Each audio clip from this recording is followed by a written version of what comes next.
আজি এটা অলপ বেলেগ ধৰণৰ ৰেচিপি এটা ৰাতিপুৱাই বনাবলৈ লৈছোঁ। ৰেচিপিটো হ'ল এয়া, আপোনালোকে দেখা পাইছে মই মাছ ভাজি আছোঁ। মাছটো একেবাৰে ভাঙোন মাছ, আজি ডাঙৰ ডাঙৰ মোটামুটি নদীৰ ভাঙোন পালোঁ, সেইকাৰণে লৈ আহিছিলোঁ। এতিয়া মই ভাজি আছোঁ মাছ ভজাৰ পিছত আমি কি কৰিম, আজি ৰেচিপিটো কেনেকৈ বনাম সেইটো মই আপোনালোকক দেখুৱাইছোঁ। এয়া মই আদা, নহৰু, বিলাহী, জলকীয়া ইত্যাদি পেষ্ট কৰি লৈছোঁ। বিলাহী কাটি থৈছোঁ। এতিয়া ফুলকবি সিজাই বইল কৰি ধুনীয়াকৈ ধুই থৈ দিছোঁ। এইটো আছে আলু আৰু পিঁয়াজ দিব লাগিব। তাৰপিছত এইটো অকণমান দাইল দি দিম। দাইলটো যদি আপুনি দিয়ে অলপ বস্তু টেষ্টটো মুড়ি ঘণ্টাৰ যিটো টেষ্ট থাকে দাইলটোৱে কৰে, সেই দাইলটো ইয়াতে সেই গোটেইখিনি দিলোঁ। অলপ তৰকাৰী তিয়াই থৈছোঁ।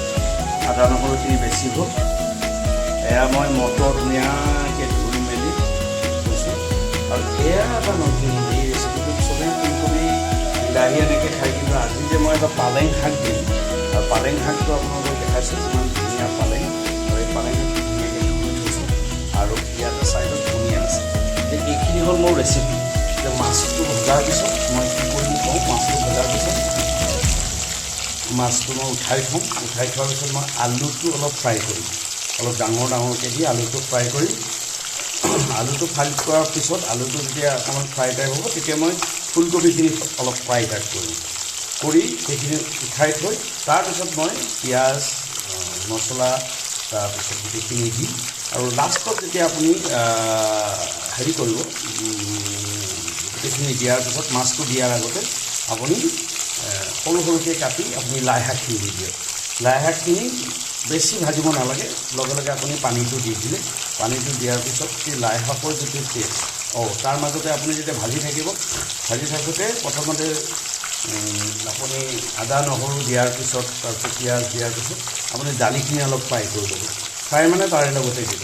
দিয়াৰ পিছত আপুনি নিমখ, হালধি, জিৰা গুড়ি দিব। তাৰপিছত আপুনি এই যে আলু আৰু ফুলকবিটো আছে সেইটো দি দিব। দিয়াৰ পিছত সেইখিনি হোৱাৰ পিছত আপুনি পালেংটো দিব। পালেংটো দিয়াৰ পিছত মটৰটো দিব। দিয়াৰ পিছত আপুনি ধুনীয়াকৈ দিব। মই ভাজি আছোঁ, তলটো লাগিছে নেকি মই চাওঁ। তলটো লাগিলে বেয়া লাগিব। বৰ ধুনীয়া অলপ কাঢ়া হৈছে। হওক, একো নাই। এই ভাঙনটো মানে সঁচাকৈ বৰ ধুনীয়া হয়। সেইটো নধৰে কাৰণে 3টা ভাজি লৈছোঁ আৰু 3টা ভাজি। আপোনালোকে চাবচোন, এনেকুৱা এটা ৰেচিপি বনাই সঁচাকৈ ভাল লাগিব। আৰু এইটো একদম পিয়ৰ ৰেচিপি। আৰু এতিয়া শাক খোৱাটো ভাল, বহুত শাক ওলাইছে, বিশেষকৈ পালেং, লাই এইবিলাক শাক খোৱাটো ভাল। ঘৰৰ হ'লে বেছি ভাল। তথাপিও আপুনি অকণমান কুহুমীয়া গৰম পানী কৰি, মই পালেংটো তেনেকৈ কৰিছোঁ, কুহুমীয়া গৰম পানী অলপ কৰি তাতে অকণমান 5 মিনিট ডুবাই থৈ আকৌ উলিয়াইছোঁ। গতিকে যদি তাতে কিবা পেষ্টিচাইড দিছিলে বা কিবা দিছিলে সেইটো গুচি যাব। গতিকে ৰেচিপিটো বনাই চাবচোন।